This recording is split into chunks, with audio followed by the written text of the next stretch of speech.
Hello, everyone. Thank you for joining today's driver meeting. I'm Pam Jones with Safety Management Services Company, which is the consulting arm for the insurance company that insures GTS transportation. So I'm glad you could join us. And today our speaker is from the Illinois State Patrol.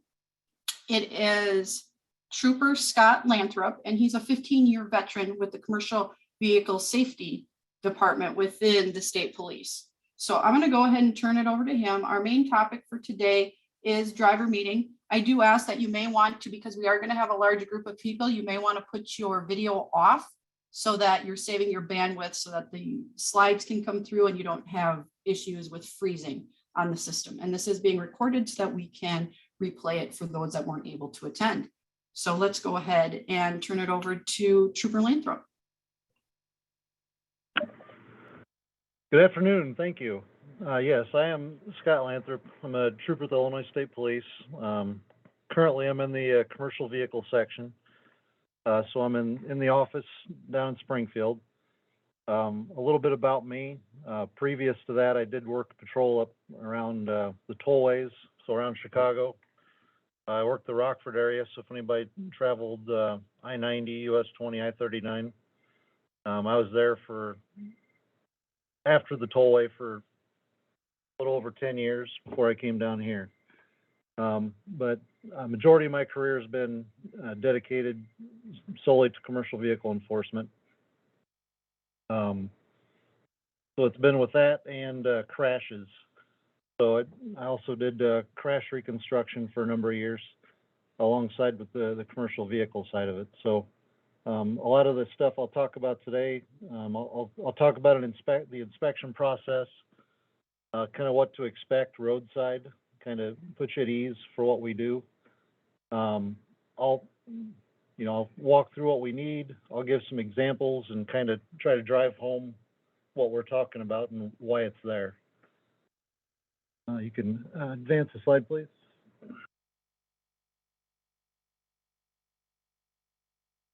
All right, so to start off, we'd talk previous to this meeting, we're going to talk about scale house versus roadside.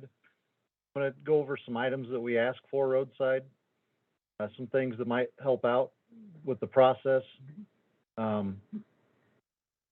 questions, so some things we might ask for, some follow-up questions that we may look at, and if we're doing an inspection and you're wondering what we're doing or why it's taking so long, I'll try to walk through that to give you the process on how we do things. A little disclaimer to start off. Seen a few people on the video there, so please make sure that you're not watching this driving down the road, obviously. It's about safety, it's a meeting, so just make sure you're not using any or watching any video devices while you're driving down the road. And then as we go through, I'll try to answer questions, and we'll do that at the end of the presentation.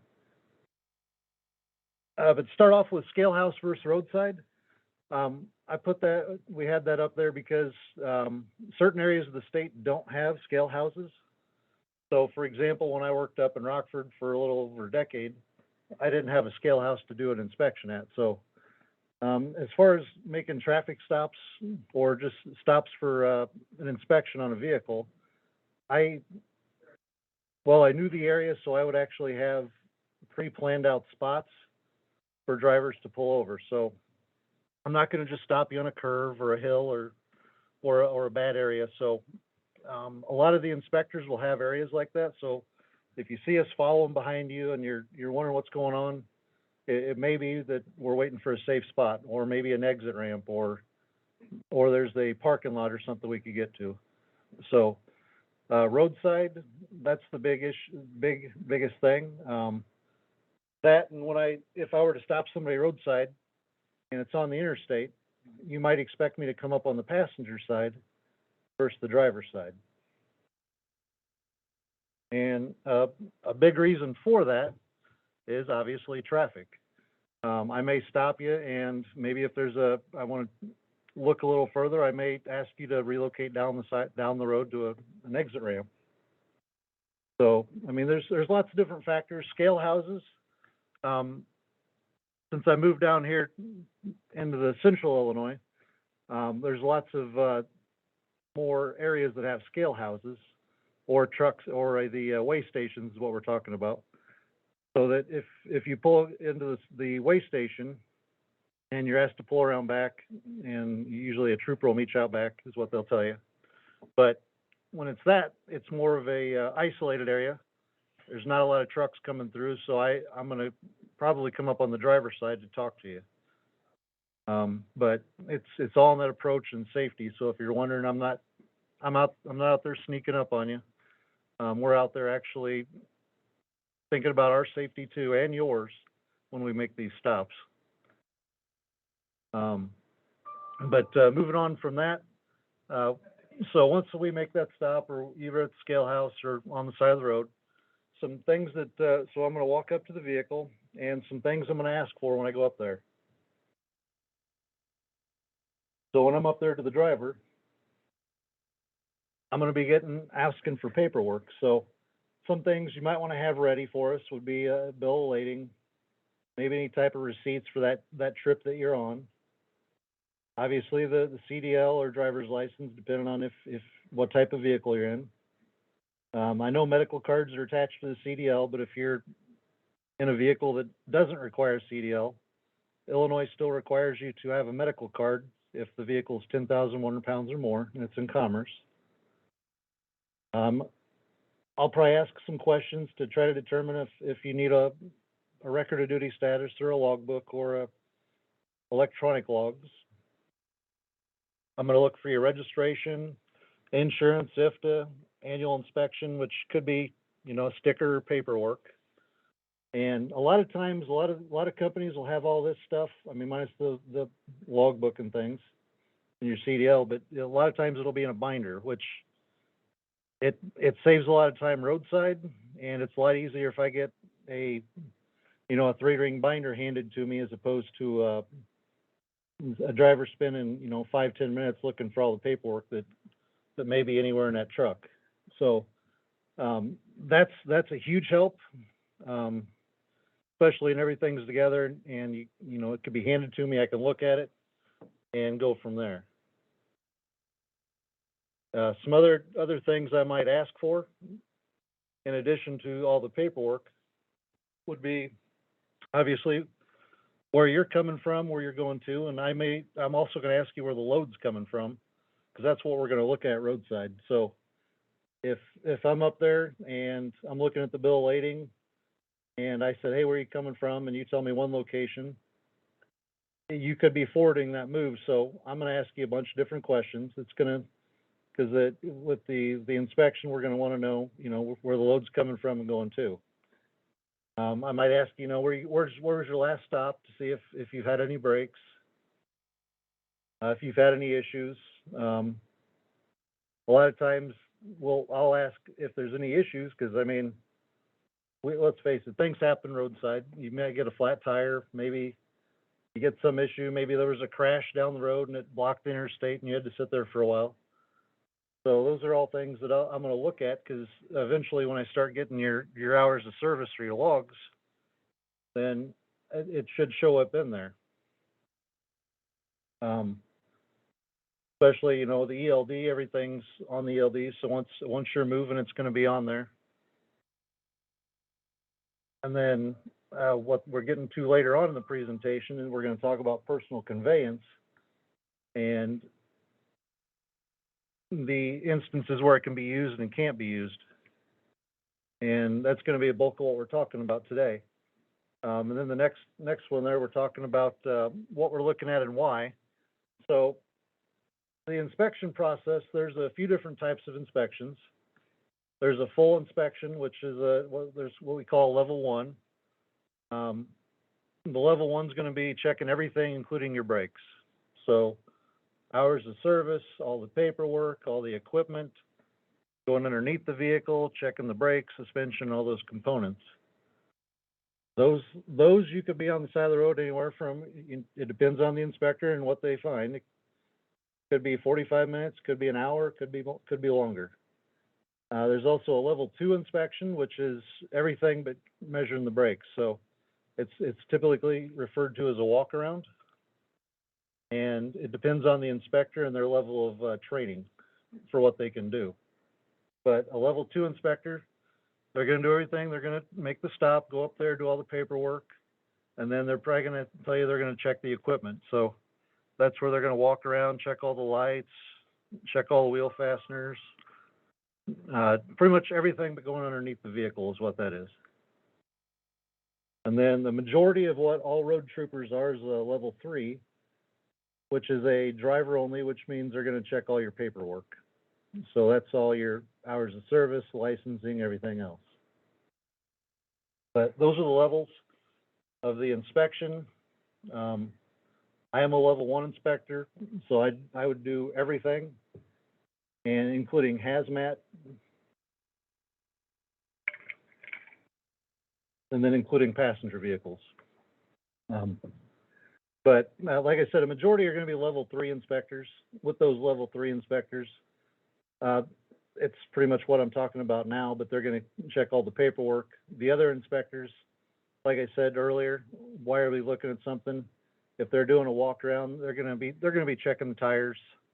They're going to be checking everything else. So if they're walking around, I mean, it could be an issue with an inner tire, or maybe there's something wrong with a suspension component.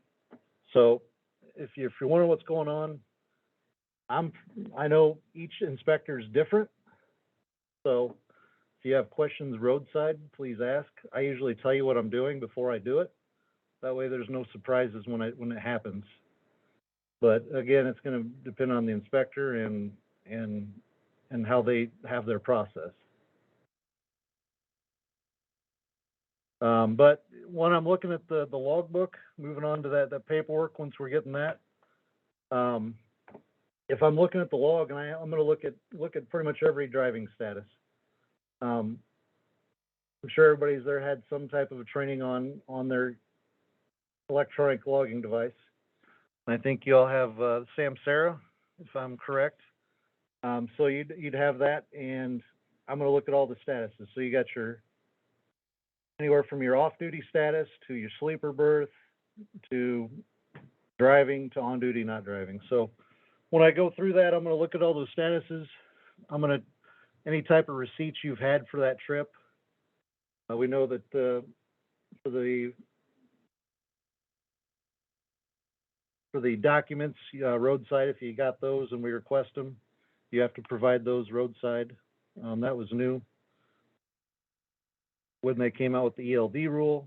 So we're going to take those, say it's a fuel receipt or anything else. We're going to look at that, and especially if I'm looking it up in the eRods, which is the web service, personal conveyance, which we're going to get into here, it's going to be listed in the off-duty line. So personal conveyance is off-duty, so that's not going to affect or impact your 11, 14, 60, or 70-hour rules. It's going to be off-duty. So that would also factor in and count toward your 10-hour break. So when I see something like personal conveyance on the off-duty line, that's where I'm going to look and see, is it an approved use of personal conveyance? And we're going to get into it here, and on the next couple of slides, you're going to see the regulatory guidance that they came out with for personal conveyance. With personal conveyance, they proposed it in 2017. They had some comments, and then from there, they came out with some regulatory guidance in 2018 through through their Federal Register, and from that, it was put into the regulations. And if you're familiar with the regulations, if you're not, fmcsa.dot.gov, and you can look up the regulations and interpretations on the website. But again, that was fmcsa.dot.gov. And then from there, you can look up the interpretations. It's all free. It's available to anyone to look up. And the regulatory guidance for that is going to be 395, which is part 395, which is what we're looking at here on the screen. And it's going to be interpretation question number 26, I believe. And I'm going to read this to you. I'm going to try to give examples as I go through it. For regulatory guidance, it's actually a pretty big guidance. It's got lots of examples of when you can use personal conveyance and when you can't. As a side note, I'll read this here. CMV movement for personal use while off duty. So, like I said, personal conveyance is going to be listed as off duty on your hours of service or your electronic log. And you can record time operating CMV for personal complaints as off duty only when the driver is relieved from work and all responsibilities of performing work by the motor carrier. So you got to be free to do what you want. It's not something to where, hey, I still got to move down the road. I know that my location is, 100 miles away. And, if I want to go to this other place here, I can't just pick places closer to that destination to do things because you're forwarding that move. So moving on here, the CMV may be used for personal conveyance, even if laden, since the load is not being transported for commercial benefit of the motor carrier at that time. So that's the big one they changed. Before that, previous to this, you couldn't be laden. So before, you got to drop your trailer if you're loaded, and especially if you had a box truck or a truck with no trailer, you couldn't do anything because you were laden. You couldn't just leave the load there in the parking lot. So now it says you can be laden, but it can't be for the commercial benefit. So an example is, say you're at the truck stop and you're hungry, and there's food, or there's a restaurant in town, and they've got truck parking there, so you can use personal conveyance to go get food in that instance, because you're not furthering the commerce. You're loaded, but you're just going to get food. That doesn't mean you can go to a restaurant 85 miles down the road on personal conveyance, because you're forwarding the move at that point if you're going toward the direction of the if you're under dispatch and you're still going toward that load or where it's destined to go. Personal conveyance does not reduce the driver or motor carrier's responsibility to operate a CMV safely. So we're looking at ill or fatigued right there. So if you're driving and you're tired, you can't just say, okay, I'm going to go personal conveyance because I'm tired and I don't want to be subject to the regulations. Well, no, sorry, you're still subject to those regulations, because it's still a commercial motor vehicle and it's got to still be operated safely. The motor carriers can establish personal conveyance limitations either within the scope of or more restrictive than the guidance. So this is it's in the guidance there for the interpretation, and a motor carrier, they can ban the use of a CMV for personal conveyance. The carrier could impose distance limitations on personal conveyance. They could prohibit personal conveyance while the commercial vehicle is laden, or they could have any lawful restriction on the operation of the CMV or the commercial vehicle by the drivers. So it's going to be up to the carrier. So if the carrier says, sorry, we don't want you using it, that's up to the carrier. We can't enforce carrier rules roadside. We're going to enforce what the guidance is, but ultimately you're going to have to answer the carrier because they're obviously the employers. So please keep that in mind. Moving on to the appropriate CMV personal conveyance examples. So like I said, 395.8, that's your record of duty status. That section there spells out pretty much the graph grid and all the lines and how things are supposed to be filled out.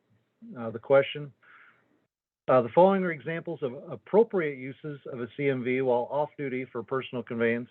They include but not limited to, so time spent traveling from your en route lodging, such as a motel or truck stop, to restaurants and entertainment facilities. Like I said, truck stop, going to get something to eat, maybe, go watch a movie.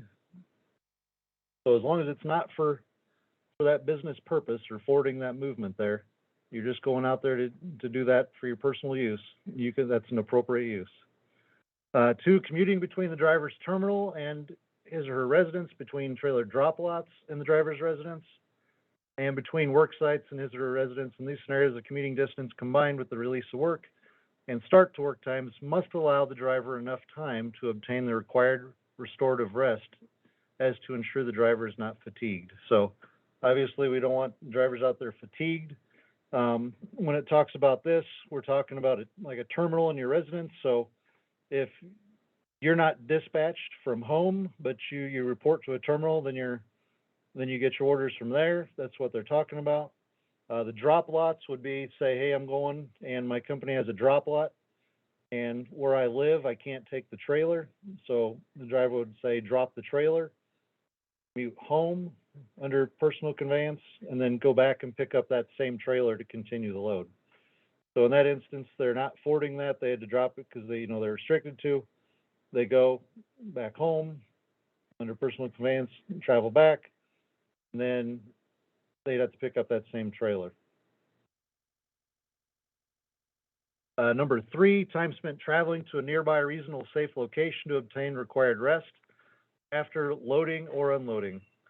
The time driving under personal conveyance must allow the driver adequate time to obtain the required rest.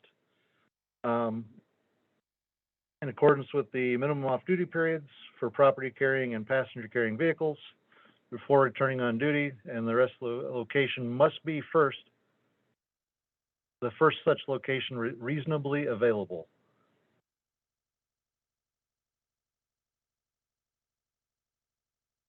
So after loading or unloading, so you're at the shipper or receiver, and I used to get calls on this all the time, where the drivers would run out of hours, and they would want an escort or permission to relocate the vehicle because the shipper or receiver didn't want the driver staying on their property.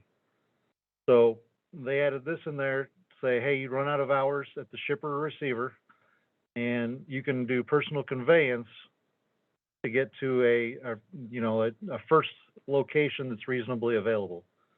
So you run out of hours and you look, and the nearest truck stop is, however many, a couple miles away. You can get there and just use personal conveyance, and you're appropriately using it. I've had instances in crashes that were fatal crashes where the driver loaded, and after loading, they went down the road and they were out of hours at the shipper. So they went to the first location of rest and they were full. So what do you do? So in that scenario, they went down the road another, I think maybe five miles or so, and found another location, and they were able to stay there. So so when it came down to it, that was an appropriate use, because the FMCSA in their Federal Register came out and said that they recommend that the driver annotate on the log if he or she cannot park at the nearest location and proceed to another location. So if it's not the first one you come to and it's full, or there's a reason you can't stop there, then put something in there. That way, if it's the instance in which we had where it was a fatal crash, we could go in there and see if it was appropriately used. Because we actually went in there, we called all the truck stops that the driver was at. We called the truck stops that the driver had passed, and found that they were all full for the evening. So we actually went back and checked on everything to make sure it was appropriately used. Number 6, time spent transporting personal property while off duty. Obviously, if you're doing, personal property, that's not going to be forwarding in front of the business. You're not under dispatch. 7 is authorized use of CMV to travel home after working an offsite location. That one is mainly when we're talking about construction companies or utility companies. They'll have off-site locations, and that's going to be they're working off-site, and they got to go from there to a hotel or wherever, or home, or what have you. But that's mainly what the off-site location is.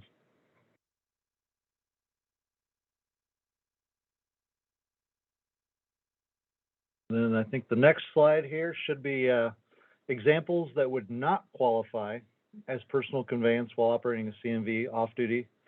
So this includes, but not limited to, and all these are in the 395.8 regulatory guidance question number 26. Like I said, it's a long guidance, but it's there and it hopefully will answer a lot of questions going through this. So these are examples that do not qualify for personal conveyance. And I'll give examples as we go through this here. So the movement of a CMV in order to enhance the operational readiness of a motor carrier, for example, bypassing available resting locations in order to get closer to the next loading or unloading point or other scheduled motor carrier destination. So you're just advancing the move. So you can't just use personal conveyance and save miles or say, hey, I'm at a truck stop, but I want to go eat and the restaurant's 85 miles in the direction of where I'm going. Sorry, you're going in that direction. That's not going to cut it. A good example of that. I had a driver that, if you're familiar with Decatur, Illinois, he had loaded in Decatur, and I was working down south of Marion off of I-24, and I stopped the driver down there, and he was personal conveyance from Decatur, Illinois to down there. And the excuse was, I got hungry after I loaded, so I wanted to go find a cheeseburger.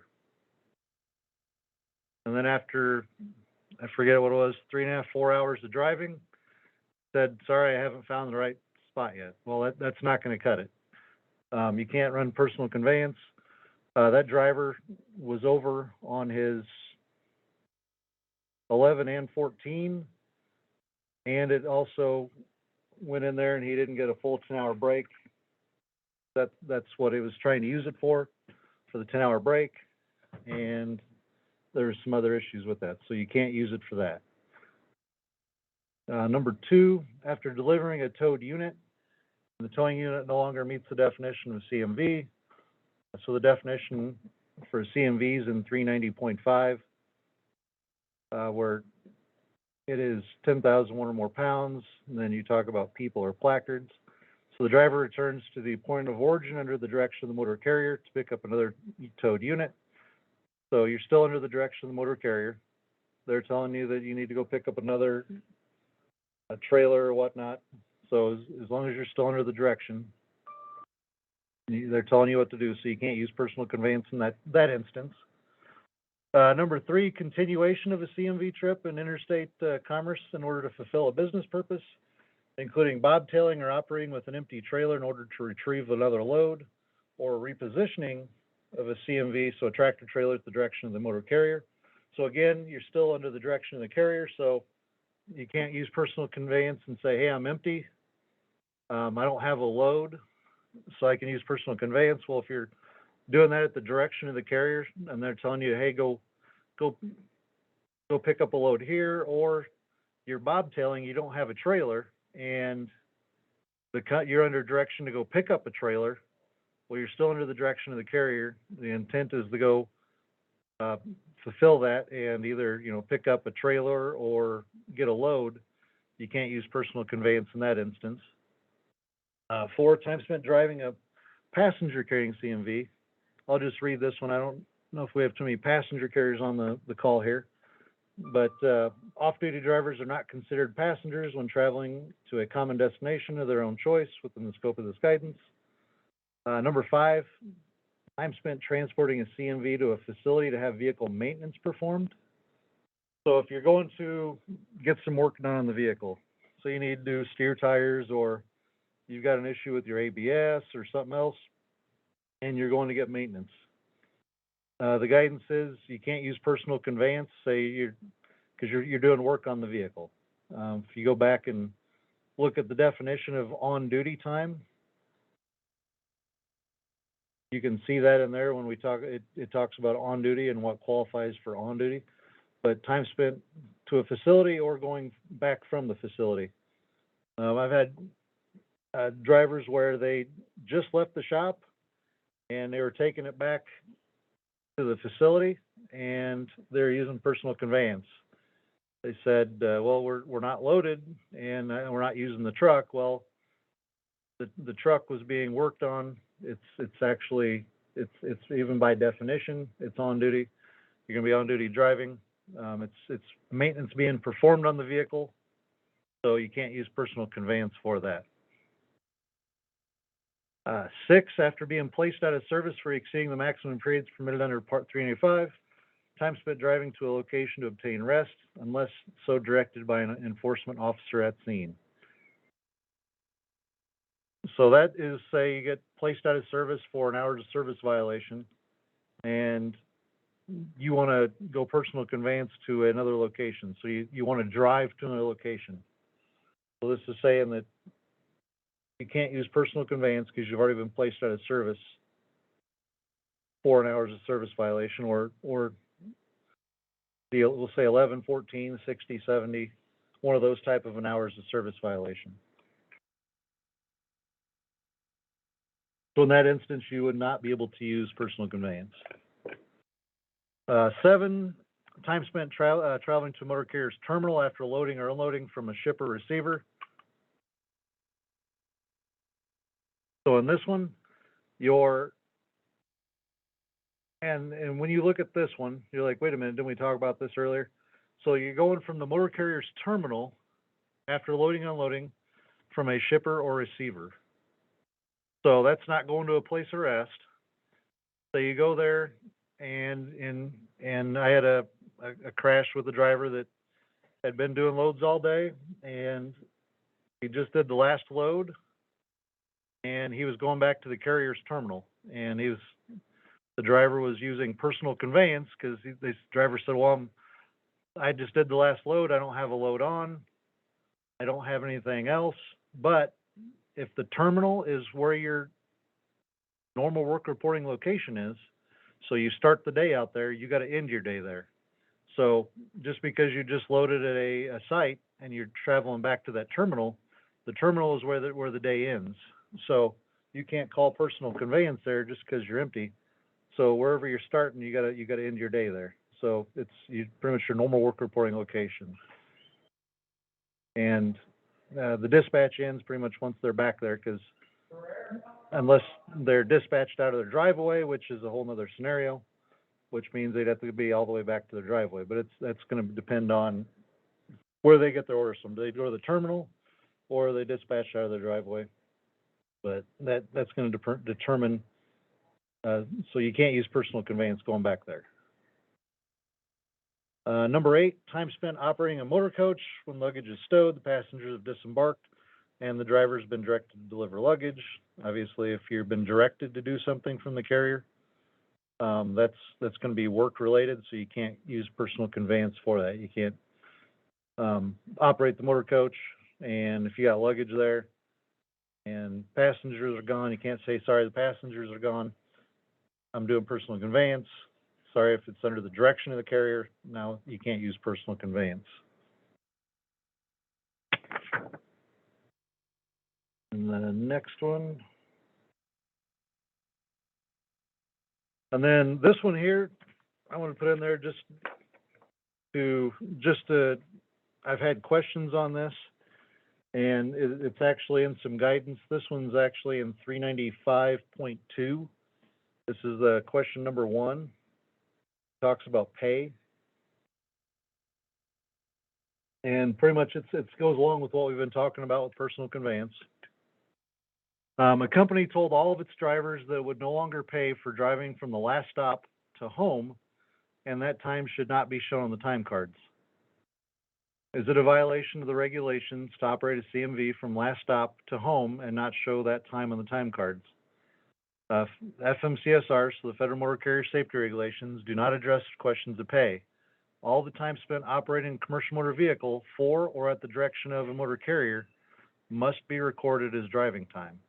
So if your day starts out in your driveway and that's where you're dispatched from, the day is going to end back there at your driveway. Now if you're over the road, you're going to be under dispatch because you're not going to be at home. That's a completely different. So if you're a local driver, or maybe a regional where you're going to be dispatched from, a terminal or your home, that's what we're talking about with this one here. But I just wanted to put that in there because I've had several drivers say, hey, I'm not getting paid, so I'm going to use personal conveyance. Well, it's not the question to pay. It's what's going on. Are you under dispatch? You got to go back to your normal work reporting location, which could be the terminal, could be your home. To answer each question, as far as personal conveyance, each one is going to be unique in its own way. So I caution, especially when people ask questions, and it's not something that I am seeing in front of me, like we'll just say I got a logbook and I've got all the paperwork and everything. If somebody asks me a question as far as, well, can I drive, can I use personal conveyance to go get food? Well, we just read that if you're at a truck stop and you want food, you can use personal conveyance as long as you meet those requirements. Well, I may say that, and then we'll just say that a driver drives in the direction that the load's going another hour and a half. Well, that's not going to cut it. You can't, like my example where the driver was looking for that food and claimed to never find it. That you're furthering the load at that point. So when it comes to personal conveyance, every little thing that we may look at is going to come into play as far as the answers of, can I do it, yes or no? So roadside, when we're doing these inspections and asking these questions, that's what we're trying to determine, is it appropriate use? And with that guidance, I've got some examples of when we've had drivers use that, when they've used it and it's been appropriate. But each one, like I said, is going to be a case by case. And just one little detail might change the appropriate use of that personal conveyance. So like in general, if you said, hey, am I getting closer to the destination? And whatever else is in your unique scenario for using it, it may work, it may not work. So there's lots of questions, and it's case by case when we look at these. So some misuse that we routinely see roadside with that guidance that we've just read. A lot of times, I don't know if anybody in here hauls intermodal containers, but a lot of the times the drivers are dispatched from their house or they're wherever they start for the day for their picking up their truck. And at the end of the day, they might drop a trailer and the drivers say, okay, I'm done, I'm personal conveying back home. Well, if you started your day at home, the day is going to end at home. And a lot of times it's improper, or a misuse of the personal conveyance, even though they're bobtailing home. A lot of times we'll see them forwarding a movement, where they're just moving down the road, trying to use personal conveyance, going toward that destination of where they're going to either pick up or drop off. We've seen it where the drivers run out of hours, not at a shipper or receiver, so they're just driving down the road and they hit their 11-hour mark, and well, what do? Well, if you're getting close to your hours, you should probably start looking for that place to stop and get some rest. But you can't use personal conveyance just because you've run out of hours and try to get, another 10, 15 miles down the road or finish the trip. You can't do that and use personal conveyance. I've had examples of trucks on the shoulder, and the driver said, hey, my ELD is going to kick on into the driving once I hit, it depends on what they got it set at, but 3 or 5 miles an hour, and the driver was idling on the shoulder, and he had about another 6 miles to go because he didn't want the vehicle to kick up into the driving line, which would put him over on the hours. So in that case, sorry, that's not going to cut it either.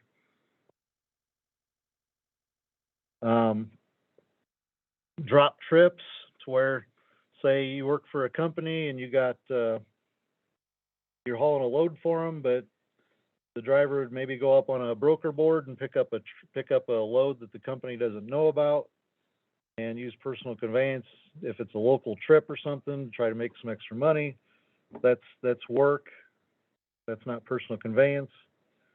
It's not really along with personal conveyance, but we've had drivers with 2 different ELD accounts, and when they run out of hours on one account, they'll open up their other account and try to gain those hours back. So in a sense, they're using 2 driver files, and they should only be using one. Another example, like I've already given you, they're looking for food, and instead of finding the nearest place there for food, they try to find a place that's 40 miles down the road in the direction that the load's going. That's going to be a misuse of that. And in all these instances where we have this, it's going to be documented roadside on the inspection as a false log, because it's all going to be true and accurate. And that's going to be in addition to any type of, say, 11 or 14-hour violation that may be found or proved roadside, or maybe a 60 or 70-hour violation. So when you use it, I think in your guys, everybody on this call, I think all the cases, I was told that you'd have to request permission to use personal conveyance, and that is well within the guidelines of the regulations for the company to do that. And I mean, if you look at it, it's going to help the company out in the long run, because if you're using personal conveyance and say the company says, well, we don't think that fits, and the driver gets stopped and gets written up for it, those violations go not only on the driver, but also on the carrier. And all those violations are going to go into their safety score, and it's not going to help their safety scores, especially when you look at, insurance rates and everything else, trying to get other jobs or other loads, other contracts. So all this use or misuse, that's why I say it's case by case. And ultimately, roadside, it's going to be that inspector making that determination and what you tell that inspector. I'd say moving on to some appropriate uses that we've seen roadside. Now, I still do roadside inspections, even though I'm still in the office.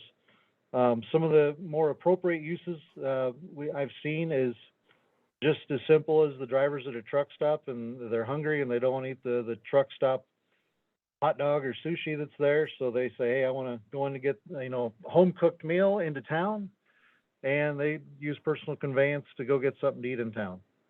That's one of the most common ones I've seen out there. And throughout this, I've asked other inspectors out there, and pretty much they've all said the same. And a lot of the inspectors say that they see a lot of the misuse where they're pretty much just forwarding that movement down the road. And there is some guidance in addition to the what we just read there for the uses and the appropriate and misuse of that. In addition to, let me see if we've got it on the slide here. But it's the personal conveyance frequently asked questions. And I can read these to you. They're also online.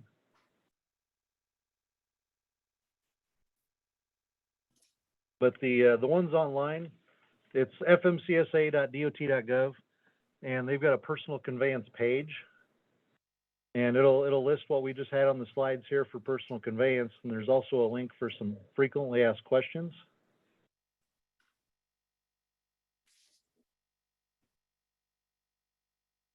And with the frequently asked questions, I'll read these to you here. It says, may a driver who drops his or her last load at a receiver's facility use personal conveyance to return to their normal work location, i.e. home or terminal? And the response to that is no. Returning home or to the terminal from a dispatch trip is a continuation of the trip and therefore cannot be considered personal conveyance. So like I said there earlier, normal work reporting location, you start your day there, you end your day there. So you could, if you go back to a terminal or your home, and that's where you're dispatched from, that's where you got to end your day. Number 2, the guidance allows for authorized use of a CMV to travel home after working at an offsite location. What is meant by the term offsite when used in this context? The term refers to location other than a carrier's terminal or a shipper or receiver's facility where a driver works for a temporary period for a particular job. Specifically, this term is intended for construction and utility companies that set up base camps near a major job and operate from there for a few days or weeks at a time. So these remote locations are considered off-site locations. And if you look on the screen there, I believe you should be able to see the facts there that's on the screen. That's what I'm reading, number 2 there. But these are off-site locations, therefore travel between home and that off-site location is considered commuting time and qualifies as personal conveyance. That's number 2 on the screen. 3 has to deal with hazmat, so it's not treated any different for hazmat haulers. 4, can a driver who claims the short haul exception use personal conveyance? So there's probably a few on the call here that are short haul. So if you're short haul and you're not required to keep logs or have anything roadside, but if the company still requires you to keep those hours of service, you can still use personal conveyance. So can a driver who claims short haul exception use personal conveyance? And it says yes. No connection between the personal conveyance and the short haul exception. As always, off-duty time does not extend the 12-hour duty time limitation. They changed that recently when this came out. These FAQs came out in November of 18, and we know that last September they changed the short haul exception, and they changed the times and the air mileage for that. Number 5, how is personal conveyance time calculated in hours of service rules? So time spent under personal conveyance is off-duty. I went over that at the beginning, but it's all going to be on off-duty. When I look at the log, it'll tell me what areas you were claiming personal conveyance in that off-duty time.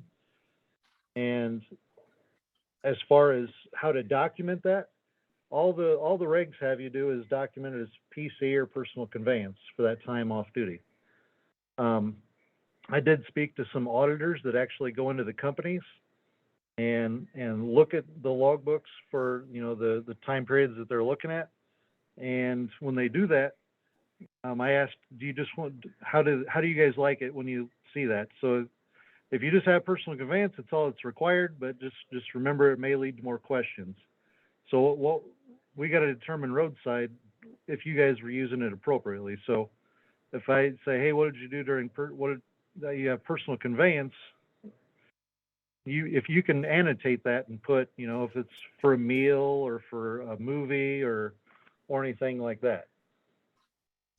But just leaving it vague might open up to more questions. So you just got to put personal conveyance, but it's not required to go further.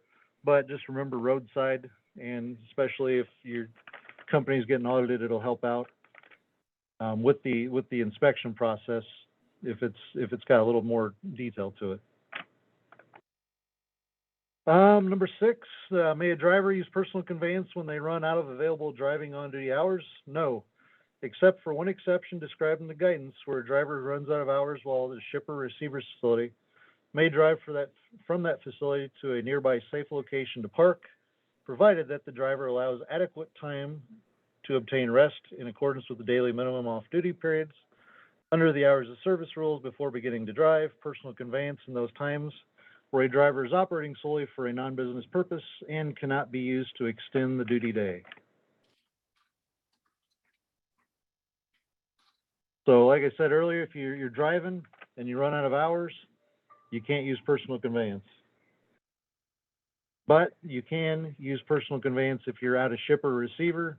You're there and it takes, you're expecting an hour or two to get loaded, and it takes you 6 or 7 hours. And you weren't expecting that. All right, you ran out of your hours. Well, now you can use personal conveyance to go to the nearest place for rest. That's what that one says. Number 7, are there maximum distance, time, or so are there maximum distance, time, or distance limits for the use of personal conveyance?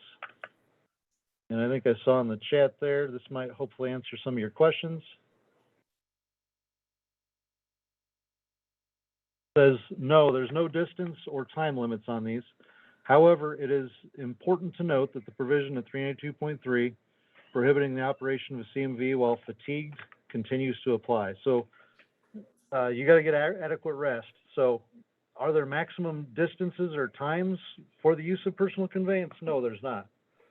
Some companies can limit the time and distance if they want. Just know that roadside, that inspector is going to look at everything and they're going to look and see if that meets that requirement. So if you ask me a question about distances, every detail in the scenario that you have to where you use that is going to come into play, if that makes sense. So if you say, can I drive 20 miles to this location, for example? Well, it depends. Are you forwarding the movement? Where is it in relation to your going? Or is there other things involved? So just I guess a blanket statement of yes or no. A lot of these questions, like I said earlier, is going to require a lot more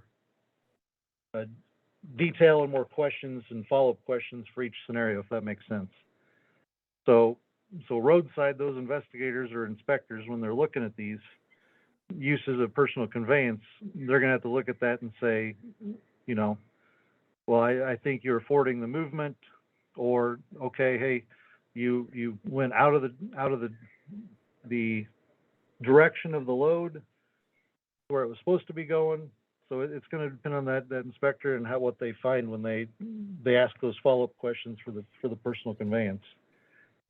And it could be to where, you know, the roadside inspector, they might document it because they're uncertain, and then the company gets audited later on, and it's found that it was either, you know, good or improper use.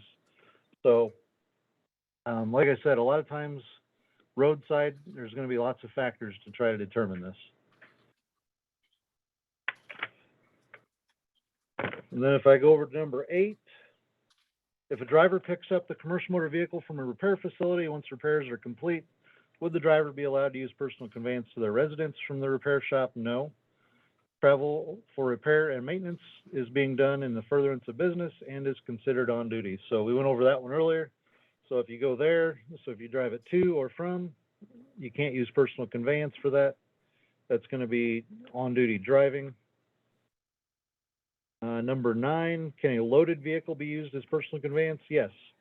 So determining personal conveyance is based on the nature of the movement, not whether the vehicle is laden. So that's the one they just changed from the old guidance. The old guidance, like I said, was it couldn't be laden. Now you can be loaded and use personal conveyance as long as you fall within those parameters of the personal conveyance guidance. I know they're going to revisit this, I think, in 2023. So they're either going to extend it as guidance, or they might permanently put it in the regs, or they may make changes. And that's with the personal conveyance. Number 10, can personal conveyance time be combined with other off-duty time to complete a 10 or 34-hour break? Yes. So personal conveyance is off-duty time. However, it's important to note that 392.3, which is the of the FMCSRs prohibiting the operation of CMV while ill or fatigued, continues to apply. So yeah, you can, if you're using personal conveyance, like I said, that's going to be counted because it's off duty, and as long as it's used appropriately and you've got a 10-hour break, it's all considered off duty. So as long as it's used appropriately, then it's going to be counted as a 10-hour break, or if it's part of your 34-hour reset, which is going to reset your 60 or 70 clocks. Going down to number 11 is a big one, which I get all the time. Can a driver be inspected during personal conveyance? If so, what is the driver's duty status during the inspection? It says yes, since the driver is still subject to the FMCSRs, the driver or vehicle can be inspected. The driver's duty status would be on duty, not driving during the inspection. So if you're claiming personal conveyance and then you're stopped and wanting to do an inspection, you have to go to on duty not driving at that time, because obviously now you're on duty, you're cooperating with the inspection. And a lot of times when you're doing that, you may not be at the driving controls all the time. So on duty not driving is the appropriate duty status change for your logs for that. And all those, like I said earlier, are on the FMCSA's website. It's got the regulatory guidance. It's got the frequently asked questions, which we just read there. I like to go over all those because a lot of times if a driver has a question, a lot of times those will answer it. But I understand and I do realize there are everything's unique. As far as to every scenario you guys have roadside. So that's why I say it can be difficult if I don't have the full picture, if you will, as to what's happening to determine whether or not it's going to be an appropriate use, if that makes sense. Okay, good. That was a lot of good information. Trooper Lathrop, I appreciate that, and I know Agnes appreciates it. We do have some questions that came in, so if you want, I can just go ahead and read those, and then we can have you comment on those as well. Does that work? Yep, I'm going to try to get them up here and see if I can go along with you here. All right, perfect. The one I'm going to start with is at 154. Question, they unload me for 7 hours, already 11 at night, 14 hours working time, ended 4 hours ago. Unload parking lot is prohibited. After a PC search for parking for an hour or 2 hours, how many hours do I sleep? So is the driver saying they can't find any rest for 2 hours of driving where they're at? I am gonna open up the microphone as soon as I find the question, the asker. One moment, please.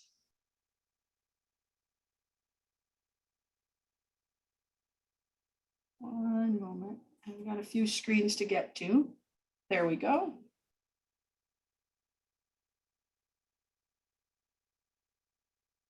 If I can unmute. All right. Well, I mean, just in general, if that's the guidance question that says, can you, if you're out of your hours, so say number 6 would apply for this for a frequently asked question. So can you use personal conveyance when you run out of driving? It says no, then it says except a driver runs out of hours while at the shipper or receiver's facility, you can drive from that facility to a nearby safe location to park, provided they have enough time to obtain rest. So while you're driving on personal conveyance, that's all off-duty time. So that would all count toward your 10-hour break, if that helps. As long as it's used appropriately. I'll leave it at, I'll say it's got to be used appropriately. So I mean, if we were to look and say, well, there was a place a mile away that the driver could have got rest, and we call them and they say, yeah, there was plenty of parking here that night, then you may not be able to use that because it's got to be the nearby safe location to park, is how that is. So like I said, it's going to be case by case, but if you can meet number 6 there, then you would meet it, if that makes sense. Okay. Agnes, I don't have the ability to unmute the driver, so if you have that ability, feel free. But in the meantime, I'm going to go ahead and read some more questions. Next, we have, please state if we can drive unloaded using personal conveyance home from our last drop, because we do have a terminal and our home is not where we dispatched from. So if you're dispatched from home, then you can't use your PC to go home, if that makes sense. So if you're, let's see.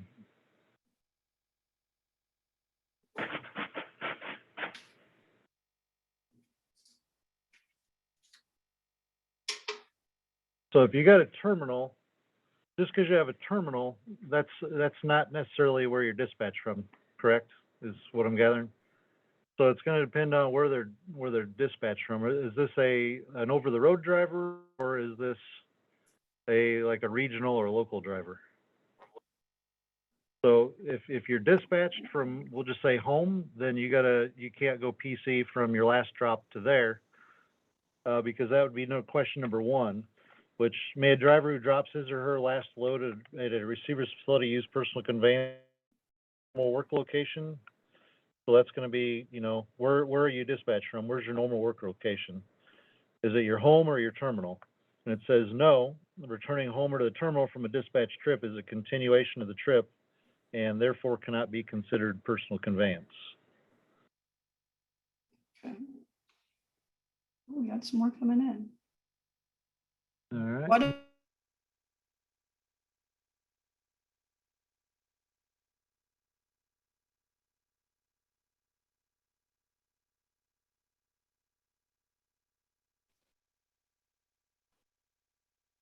I can, you guys hear me?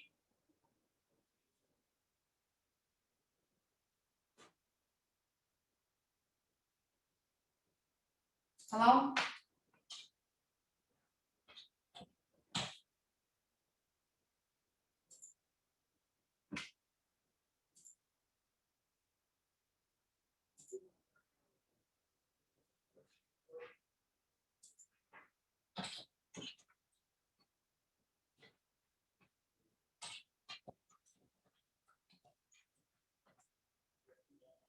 Can you guys hear me? Pam, I gave you host again back to you guys.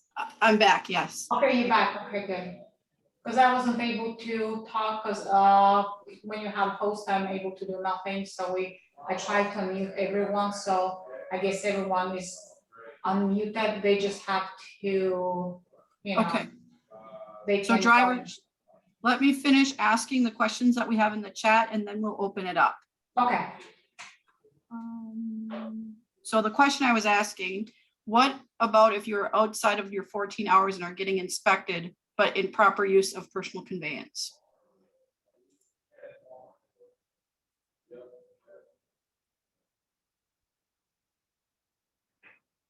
Trooper Lathrop, you might have to unmute yourself.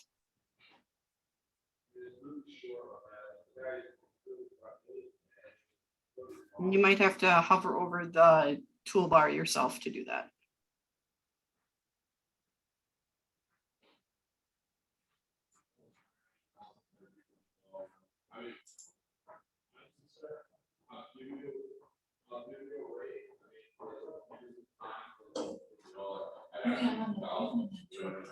There we go. How about now? There we go. You're back. All right. Trying to bring up the, there we go. Here's the questions. So if I'm reading this correctly, I read this as the driver's on personal conveyance and they get stopped. Yes, that's what I read as well. Okay. Now, the question I would have is, does your personal conveyance not go as off-duty? Does it go as driving?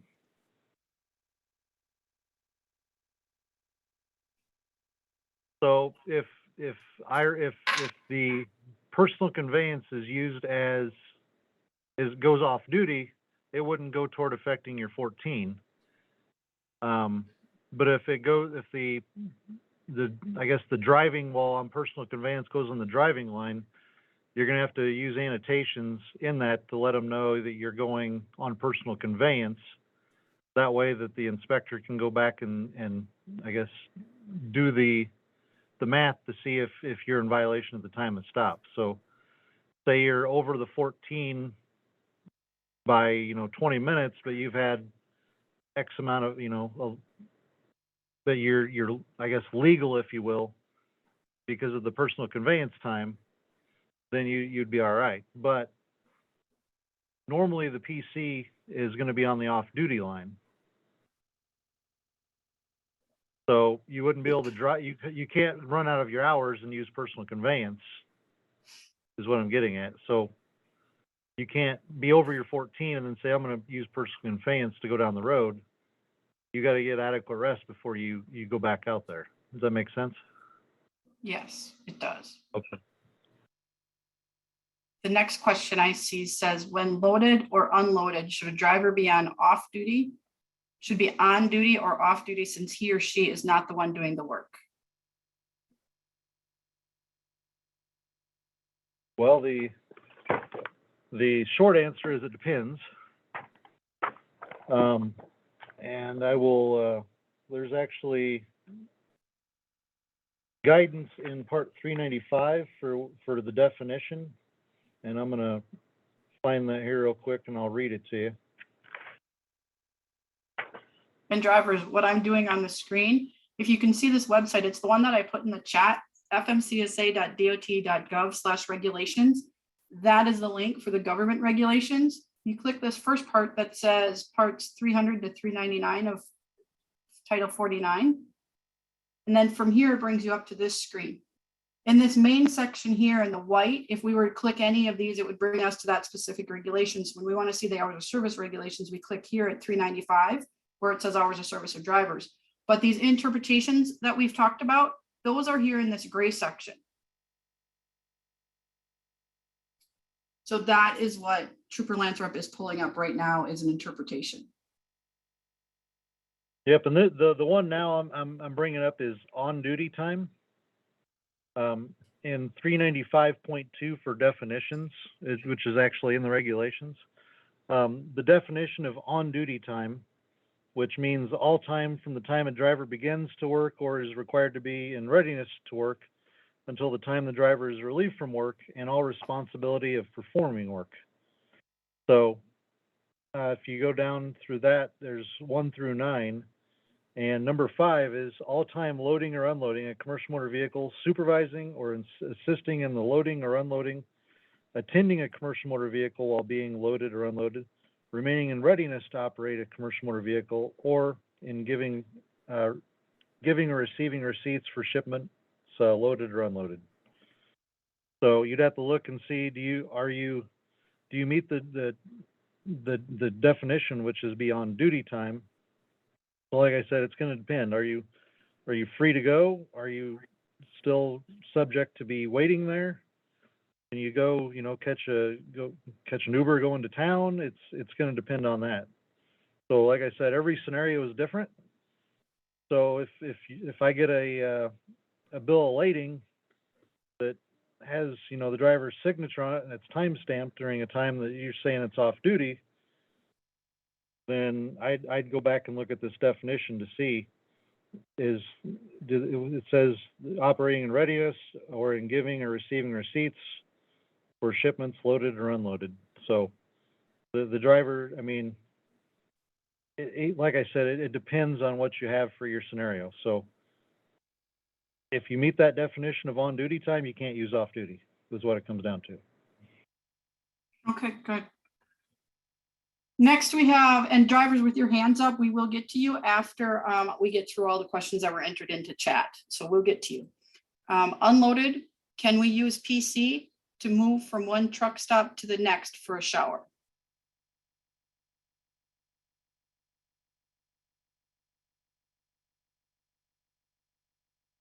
So for a personal conveyance from one truck stop to the next for a shower.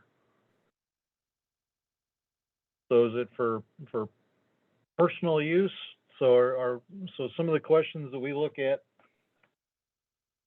is the driver relieved from all work and responsibilities by the motor carrier? And is the trip and destination personal in nature? So if it's yes to both, it's likely appropriate use for personal conveyance, but I just a caveat to that, it may not be applicable for every situation. So is that shower 40 miles down the road in the direction of the shipment? In which case, I could say that I'm going, there's no shower there either. I'm going to personal convey another 15 miles down the road and try to find another one. Well, as a roadside inspector, if I saw that, I would say that that's forwarding the movement and would not meet that definition. So like I said, again, if you're using personal conveyance and those two questions I just asked about, is it relief from responsibilities? Is the trip and destination and personal in nature? then in general, it would be personal conveyance. If it's across the street, then yeah, I'd say you could probably say that you're just going across the street to shower, so it'd be like going to a movie or going to eat. You're not forwarding that move for the carrier. So like I said, everyone is going to have its own unique scenario and instance. Because if I say, a blanket statement of yes, you can, well, then I don't want the driver, going from, we'll just say Chicago to Rockford and say, well, there's a shower out here. You see what I'm saying? Yes. So that's what I would look at there. Okay, I'm still scrolling through. I know there's some new entries down here. If you're pulled over for inspection while in proper use of personal conveyance, but out of 14-hour day, and we are asked to go on duty for inspection, oh wait, that next one, that's something else. So if you are pulled over for an inspection while in proper use of personal conveyance, but out of your 14-hour workday, we are asked to go on duty for an inspection. So the violations for roadside inspections are for driving only. Okay. So if for roadside, if you're in the driving line and you're after that 14th hour, then it'd be a violation for, the 11 or 14. But if we stopped you and there's no driving after that 14th hour, the PC is going to be off duty. And when we stop you, it's going to be on duty, not driving. It's not going to be the driving line. Okay. Can a DOT officer do an inspection on a CMV vehicle while the driver is on a 10-hour break or 34 reset? For that one, I mean, I guess it's gonna is the driver illegally parked? It's going to be certain instances for that. I personally would want the driver to get your break. But it depends on where you're at. Are you home? Are you parked to where it's at a location that's, open to the public, free of travel, to where you technically could, but most inspectors would let the driver sleep, I would hope. Give me 1 second here.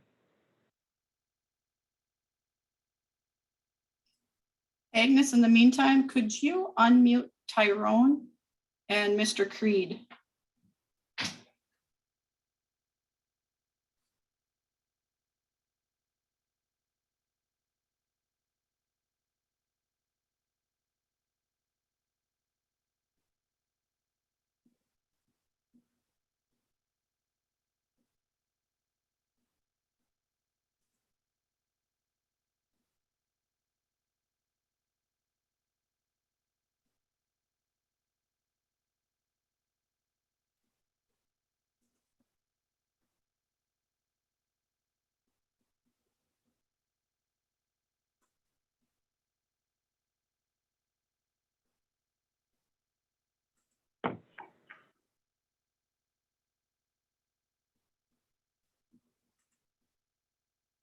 And while we're waiting for Trooper Lanthrop to come back, drivers, what I've done is gone on the FMCSA, that same fmcsa.dot.gov regulations site.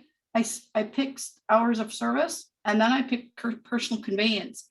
And there are some additional items here that you would be able to look at. So we did read this 26 and go through both question 26 and went through both of those, the different scenarios there. But there's also a video that the government made available here. And then those frequently asked questions that we just went through are right here in this entry with this link. So that's where I got to those frequently asked questions earlier.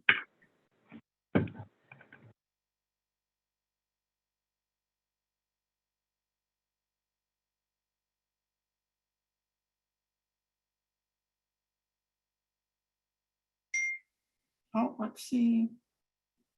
Yes, parked in a truck stop, okay. Let me see.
Hello? All right. Sorry about that. I was trying to get some more guidance for you. Perfect. So yeah, so if it's at a truck stop and it's parked, the general guidance is to let you sleep. As far as being illegal to do it, there's nothing that I've found that says you can't. However, there's got to be some point where the driver's got to be left alone to get some sleep. Has it been done? I know it has been done. We've all had the stories or maybe even had it done to you. But the general guidance for that is if they're legally parked in a truck stop, getting rest, that's what we want, is the driver to get rest. Okay. But, I mean, if the driver's illegally parked and say it's on the shoulder or side of the road, then yeah, we might go up there to the truck and try to get you up and, you know, move to a safer location. That way that, in some instances, we've had, you know, drivers pull over on the side of the road and try to get sleep and somebody drives into the back of them. So yeah, in those cases, we might try to go up there and get you down the road to a, you know, a safer location. But as far as if it's at a truck stop, the general guidance for that is let you sleep. Okay, good. And I think now we have Tyrone unmuted, correct? Yes. Can you Okay, hear me? sir. Yes, I can. So you want to go ahead with your question, please? Okay. Yes, sir. I want to give you a scenario and I want you to tell me basically, because it seems like basically what you're saying is a lot of this is up to the trooper or the inspector discretion. So I'm driving north. I'm 20 miles from a rest area, which I planned out my trip. Okay, 10 miles to that rest area, did stop traffic. I run out of hours. Traffic starts back up. I PC, like I said, an additional, I guess, then it would be like 10 miles. Technically, I'm still advancing my move, but and also I did run out of hours and I put it in PC to still get to a rest area. So it's like I broke the law there, but at the same time, I mean, where do you go? You know, you on a highway, you're stuck. So what would you say in that scenario? In that, do you know why the road was shut down? Was it, you know, a Oh, I'm saying crash or? accident, yeah, accident or something, Yeah. or you know. All right, I got a good one for you. Under 395.1 B as in boy, there's an adverse driving condition exception, and that'll give you an additional 2 hours on the 11 and 14 from, any type of adverse condition. Now, the definition of an adverse condition is, snow, sleet, fog, or other condition, highway covered with snow, unusual road condition or traffic condition. So you got like a multi-car pile up ahead. And the side note to that is none should be apparent on the basis of information known at the time of dispatch. So obviously you're not going to know if there's a crash going to happen. So under driving conditions, you get an additional 2 hours on the 11 and 14. And that 2 hours is to either complete that run or to reach a place of safety for the CMV and your contents of your cargo. So you could, in that instance, still stay on the drive line and not use personal conveyance, and then make an annotation on your log using that adverse driving condition exception for that additional 2 hours on the 11 and 14. That way, if it does show you, you're over on your hours, your company can go in there and see that you were held up because of that, if you put that all in your annotation, and you're not going to be in violation of the 11 and 14 as long as you can do that within the additional 2 hours. So you only get 2 hours max. Say you're over but they're only going to give you, say, if you're held up for an hour, you're only going to get that additional hour, but you get 2 max, if that makes sense. Yes, sir. Does that help out?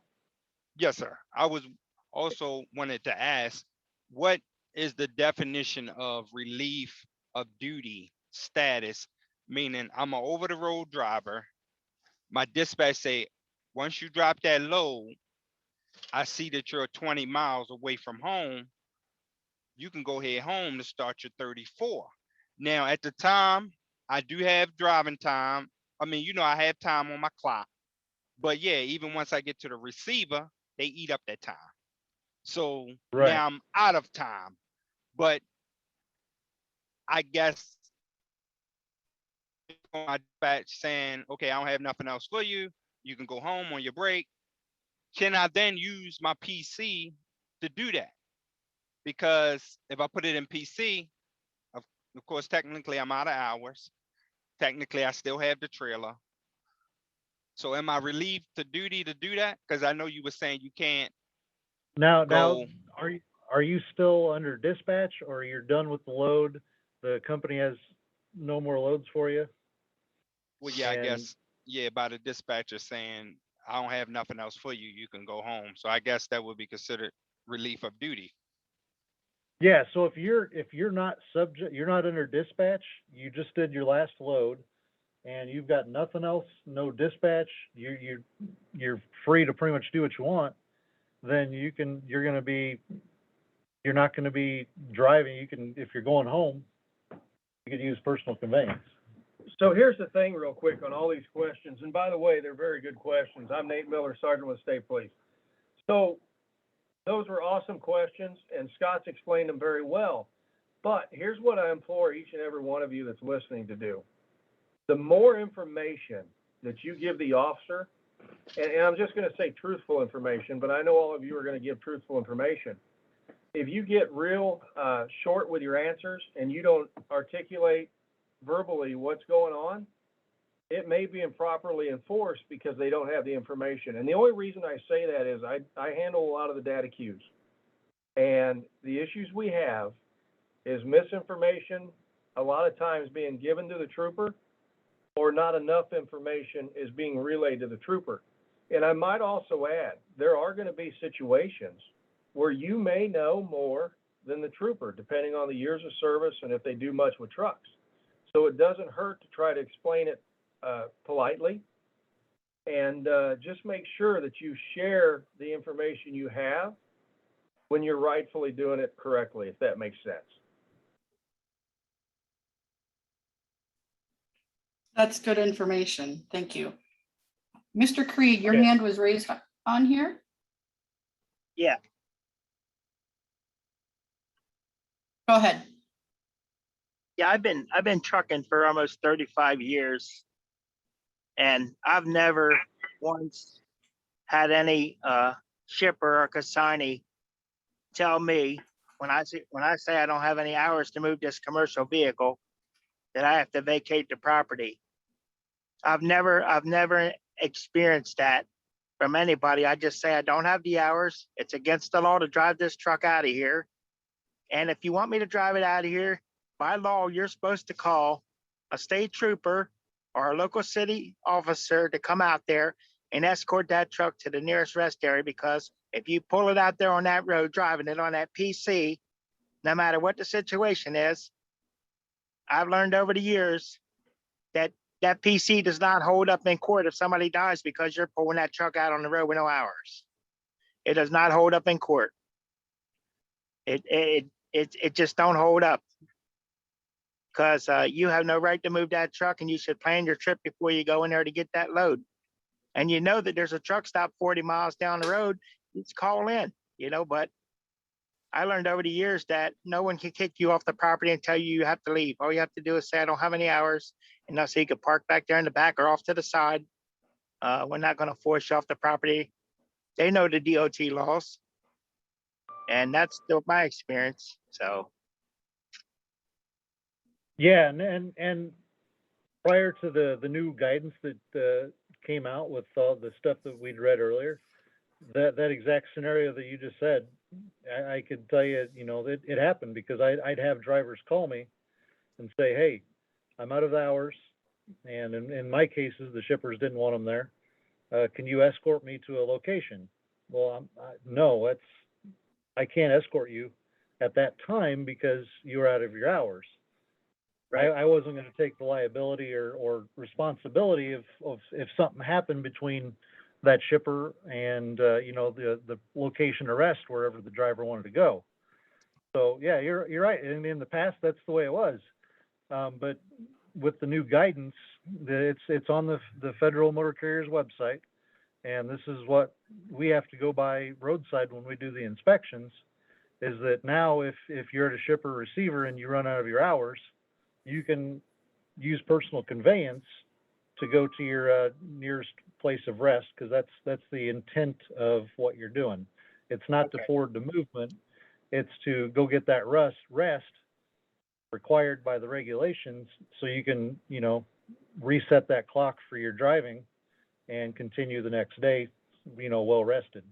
And I'm going to add something to this because this is very important. And what we see is, for starts, I used to drive trucks. I still do. I've had a trucking company.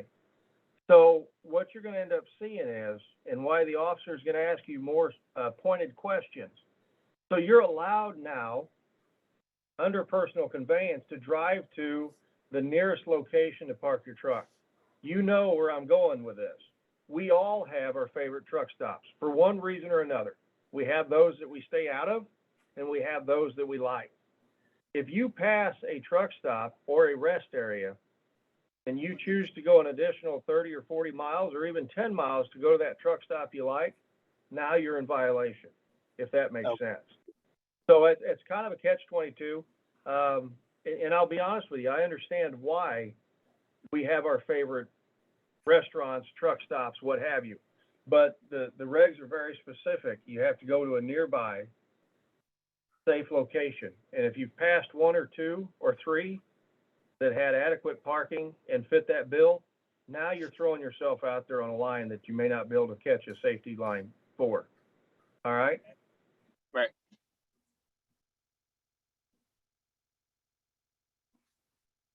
Thank you. You bet. Yep, no problem. And like everything we've gone over, like Sergeant Miller just said, the investigator roadside is going to probably ask a lot of questions. They should. And like he said, they might be young, they may not know what to ask, but they're going to be determined roadside if it was proper use. So, I mean, like I said, even just one little change in the scenario or story or anything might affect whether or not it apply, or they can use it appropriately, or if it's not going to meet the definition of personal conveyance. So that's kind of why I'm cautious when I answer some of the stuff, because I don't want to give a blanket statement of yes, and then the scenario change, and that there's one little change in that story, and now it's no longer personal conveyance. Does that make sense to everybody? It sure Yeah. does make sense. And I'm also gonna say this, because I'm not sure, I've been out in meetings and whatnot, but I'm gonna say this, and some of you may not agree with it, and you'll probably laugh at me, but I'm here to tell you this, in my opinion.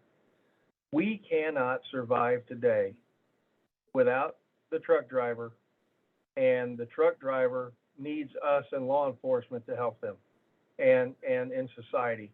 We cannot function without each other. And I'll be the first to tell you, when something's improperly enforced, I will make sure that that gets off your CSA score and off the company and the driver's scores. And do we make mistakes at times? Absolutely. We're not perfect. But just as a side note, I want to thank each and every one of you drivers and the companies for doing what you do. I think the last year and a half showed how important it was to this country to have these drivers and to have this stuff moving. So just as Yeah. a side note, I want to say thank you. You're welcome.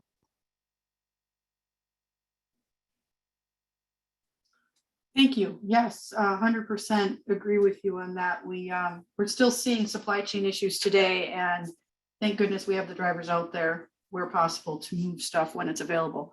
I've got another question from Arthur. His hand is up, and I'm going to go ahead and attempt to unmute you, but I may need your help, Agnes. But in the meantime, Robert has his hand up again, or is that Mr. Creed? Is that the same question? Or I mean, is that from before? That was the same question from before. I'm okay now. Okay, I'm going to lower your hand. Thank you. Arthur, give me a moment. I'm still working to get you unmuted. I think I may have figured it out. I apologize. Arthur, there you are. Lower hand asked. Yeah, it just said all I can do is ask to be unmuted, to unmute you, but I think Agnes will need to take care of that for me. If you can, Arthur, you could always type your question in the chat feature, if that works for you. Let's give him a minute to see if he can.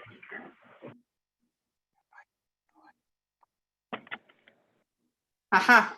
Oh, no, not yet.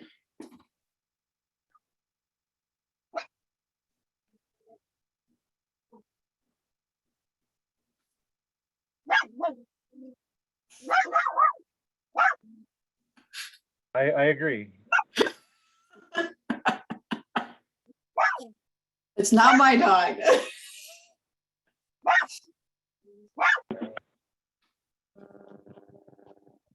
Oh, there we go. Arthur, I think you have access now. Okay, great. Can you hear me? Yes, sir. Okay. I have a question as far as personal convenience. I was in Dallas a couple of months ago, and going back to what the instructor said, he said we all have our favorite truck stops. Well, what if in the scenario I was in, I was going to a truck stop and I was running out of hours. I had like a couple of minutes, but one of the truck stops in Dallas was a rinky-dink truck stop, and it was actually, to me, dangerous. Like they will damage the trailer and go in do all that. So I had to go a couple of more miles to go to like a Pilot or a reputable truck stop, but I was going to run out of hours. What do you say as far as that scenario? Because I had to pass the dangerous truck stop, or the one somebody's going to break into the trailer and do all this other stuff, compared to going to like a Pilot or Flying J, where it's secure and no one's going to mess with. We're talking like almost like a half an hour difference. What do you say in that scenario? Now this is en route, right? It's not from a shipper or receiver, or are you just leaving No, a shipper or receiver? I had a load and I was running out of hours. And so it was the closest truck stop was like I said, it was a truck stop, but it was a rinky-dink truck stop. Like it was dirty, and you had tires and old trucks, and you could park there, but you could tell that they have a high volume of people that will come in and try to steal your load or break into your trailer. To me, it was not safe to be there, neither for me or the load. And so I passed it up and went on personal convenience to go to a Pilot, which was, maybe about 5-6 miles down the road, but it made me run out of hours. In that scenario, here's what I would say, and Scott may may agree or disagree. This is fun because we haven't, none of these are rehearsed or anything. I'm going to tell you by the letter of the law, you're in violation. But I'll also say this is, and I walked in here, I think Scott was talking about officer discretion. By the letter of the law, I would say you're in violation. But the important thing about officer discretion, years in service, not only as a driver, but as a trooper or a police officer, if I would have stopped you and you were close enough to that 30, or, close enough to that truck stop, and you explained to me why, I'm going to let you go on up there. And as long as I believe the story or what you're saying, if you will. But by the letter of the law, yes, you're in violation. So what the trooper or the officer may say is, if you knew that, for starts, if this is your normal freight corridor and you're taking this load all the time, this is your dedicated route, he might ask you or she might ask you, well, if you already knew that, why didn't you plan your trip accordingly? But officer discretion is a beautiful thing. And if you would have, and quite frankly, that's why nobody should ever push for officer discretion to be removed out of the equation. Because if you explain the reason, I think you're going to get a lot more understanding. But ultimately, yes, you are in violation. Okay. So basically, the answer to that is maybe I guess maybe you should, if you can avoid it when you're driving, don't push all your time into driving, knowing that you're gonna run out of hours, or or your destination to a truck stop is like your last 10 minutes of your driving time. Right. You're always, and here's the thing: we understand the industry. I understand the industry. I'm not going to say everybody does. And I know the company or the dispatchers and the drivers and the owner operators, you're trying to push every minute out of your day. I understand that. But ultimately, sometimes you're going to get bit. And it sounds like potentially by the letter of the law, you got bit that day for whatever reason. Could have been a slowdown, could have been, the darn truck was governed at 65 and I could only boost it up to 70 to make up that time, whatever the reason is. Yes, anytime you roll the dice like that, there is a chance to be in violation. Okay.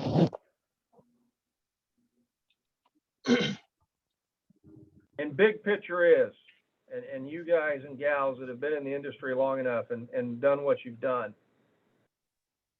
if you got involved in a great bodily crash or a fatality crash on that last 30 minutes when you were pushing the envelope, and even if it wasn't your fault, I'm the guy that makes the decision for felony cases. I don't always enjoy, and I might add, Scott helps me with them. We all sit here in round table when we have something in the state, and we're looking at felony charges when it involves commercial vehicles. We're held to a higher standard in law enforcement, and so are commercial vehicle drivers, because it's a regulated professional industry. Anytime that you're pushing that envelope, that extra 10 or 30 minutes, tell me that isn't when you have your near incidents. And it just puts you and your company really way behind the 8 ball on something like that. It never fails, right? Same with us. Yeah. Never fails.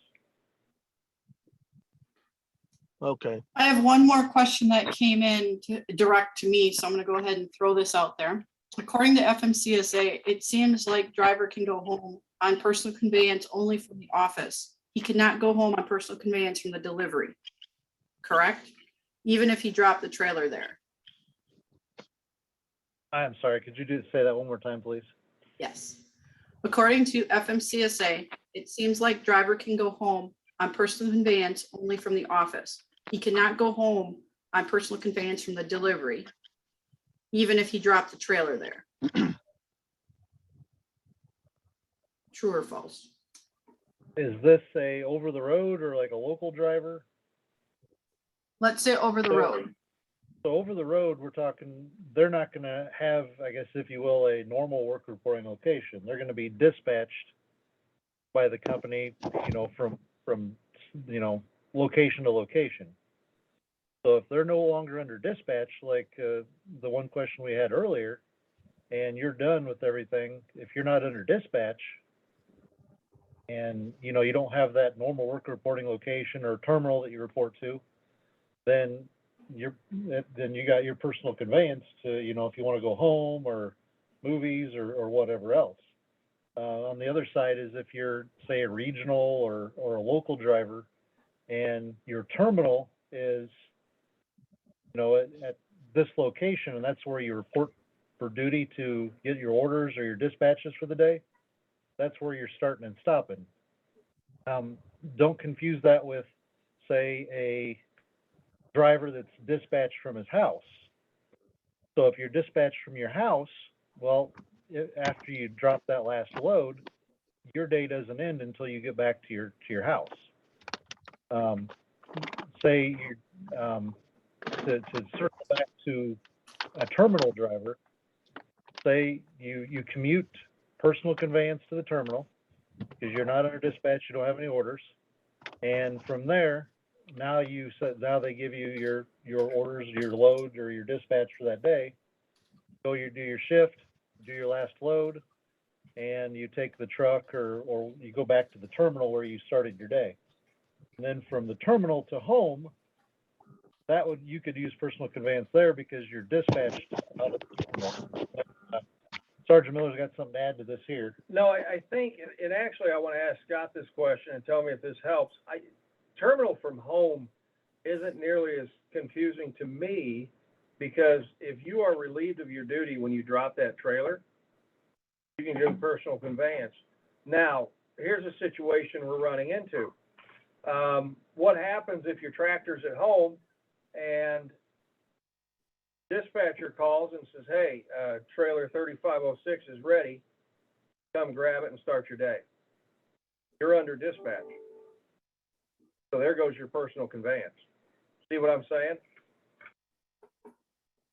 So it all depends on where that starts. If you know there's a trailer waiting for you, but you don't know where you're going and what the trailer number is, and you have to report from your home with your tractor to pick up your trailer, I think could be personal conveyance. But if you already know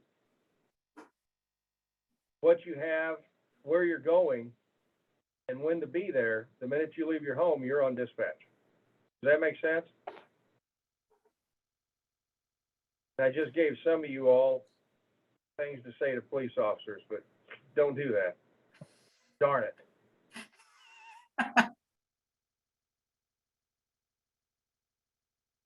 All right. Anyone else have any questions? You'll have to raise your hand and we'll have to get you unmuted. I apologize for not getting everyone unmuted. All right. You've all been great today, very patient letting us get through this topic. I appreciate the time from Trooper Lanthrop and Sergeant Miller. This has been very helpful. I know Agnes is appreciative of it and the rest of the team at GTS. And I'm stalling here a little bit just to see in case any more questions come up. And I'm not seeing any more hands raised. Jack, real quick. Please. There was a chat that says it seems like wordplay plays a big role. The explanation of what you're doing, I mean, that's about as honest of a response, and I thank whoever sent that. It's very important. And if you want to know where, you know, when you're being stopped by a trooper and they're really digging into your story, that's why. Words and word play is very crucial in what that officer does and how he or she dictates the enforcement. And that's why I kind of laughed in a sense. I kind of gave you guys and gals, I mean, yes, wordplay and deception for something, let's just say that saves you 45 minutes between you taking your tractor in to the terminal. By all means, we want you to be honest and tell us, were you under dispatch when you took it? But yes, that's why when you see these officers and you interact with them and they're really trying to pin you down on what you did, it's no difference than, for example, a use of force for us. We're going to be quizzed by our command and by the public. They want to know exactly what was going through our minds. Now let's talk about the over-the-road driver or the terminal driver, what have you, local, over the road. That's why the officer absolutely, if they're good at what they do and they want to be just in their enforcement, every word you say matters on how we do that enforcement. And if you've got a driver that isn't given thorough enforcement or thorough explanation of their travels, or they're not being clear on what their travels consisted of, that's where we end up getting a lot of bad enforcement. And then the companies call me and they explain to us what was actually happening. That's where the interpretation gets kind of crossed over, if you will. Okay, good to know. Good to know. There did one more question come in while we were going through that, and it says, but still confusing, so drop trailer to delivery after bobtail home is good or not? Is that valuation? Are you still under dispatch? Is home where you started out your day getting dispatched from? Let me see if I can get him on. Oh, no. He says no. Just with that little bit, Scott, I would say they could be personal conveyance. With, like I said, with the little bit, I'd agree. But like I said, there could be other scenarios in there that may change that. Are over the road? Are you an over the road driver? I would Not a imagine regional- that he's an over the road driver because the majority of the So drivers not, are. not a regional driver where they have a work reporting location, if you will. Local or regional, I guess, where you'd have a normal. Yeah, I can't speak to if he's regional. I know they have, he says local. If you're a local driver, so if I were to encounter this type of scenario on a stop, my follow-up questions would be, if you're a local driver, do you work more than 14 hours a day? And do you stay within 150 air miles of your work reporting location? And then if the answer to both of those questions is yes, technically roadside, you're not required to have any hours of service. The companies can require that for timekeeping, but I would just caution the driver to make sure that they tell that to the inspectors so that they're not going to get written up for things that may not be required for a local driver. Okay.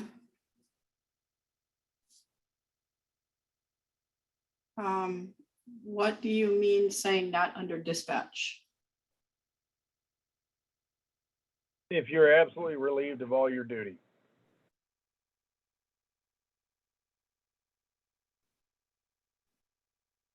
And also, like Scott said, where do you actually get dispatched from? I think we're on the cusp of absolutely understanding a very muddy situation. But if when you unhook that trailer and you don't get dispatched from home and you are truly on your time, then that would be very good for personal conveyance.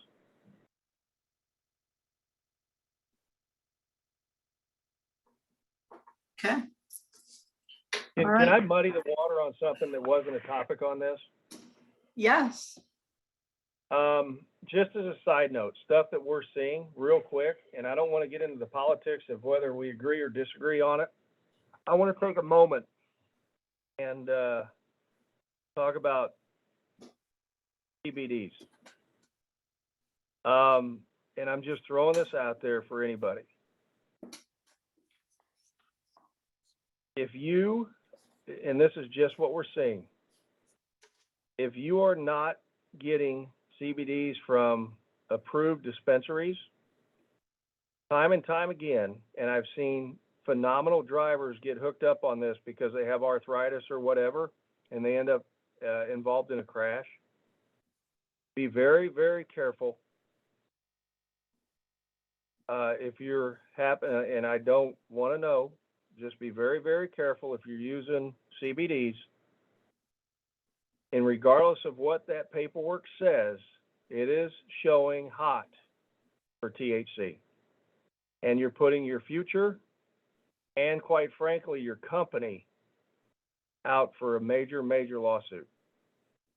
So, and I know it's completely unrelated to the subject today, but that stuff we're starting to see a lot of in crashes. And I can tell you there's one case specific, and I'll tell you, I have utmost respect for our veterans. This was a Vietnam vet. He did not want to quit driving, and he was forced to quit driving because he was using a CBD that was absolutely 100% guaranteed not to have THC. And that guarantee didn't hold the water. So I'm just throwing this out there. In the world we live in today, we're also seeing more and more drug use outside of the marijuana and the CBDs, if you will. Carry your flag proudly, the trucking industry flag, if you will, and be very, very careful of what people say and what they promise, because a lot of it's not holding water, if that matters, one way or the other. Just something we've seen a lot of this last year, year and a half. Putting yourself out there, and I don't want to see anybody that's relying on this and feeding their families, and companies that have worked their butts off over decades to build something for their community fall apart because of misinformation. That's very good to know. Thank you. Appreciate that information.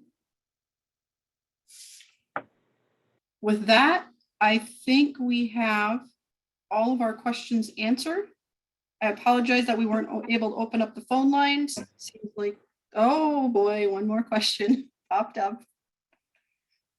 One more question about roadside. Driver on the road and somehow officer turn on his flashing lights on him, but it's dangerous to stop. So what to do on this position?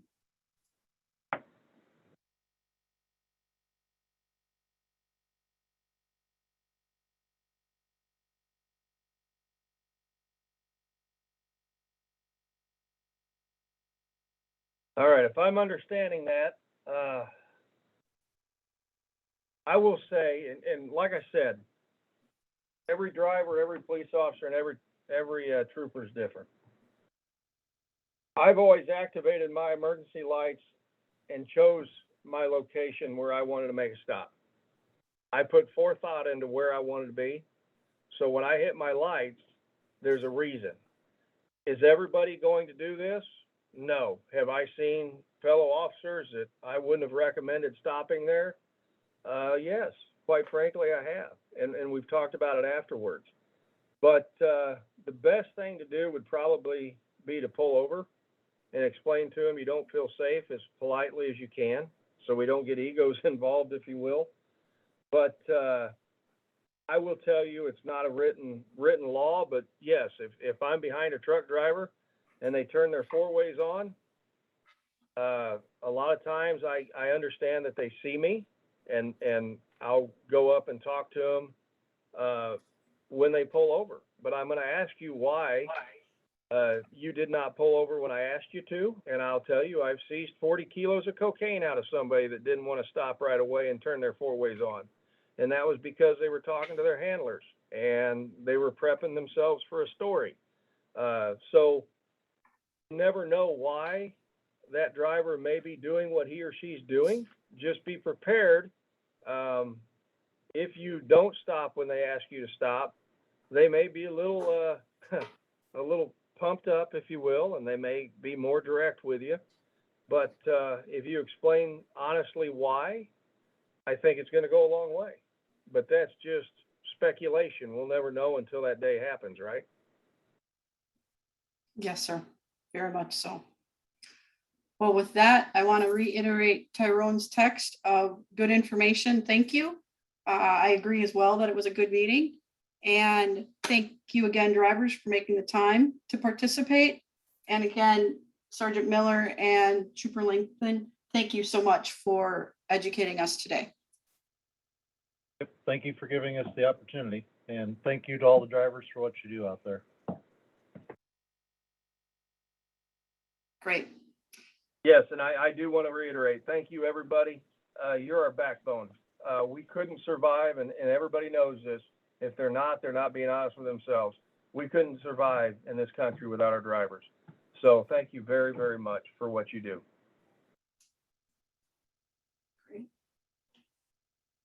Thank you so much, everyone. Have a safe trip and a great rest of your day. Bye now.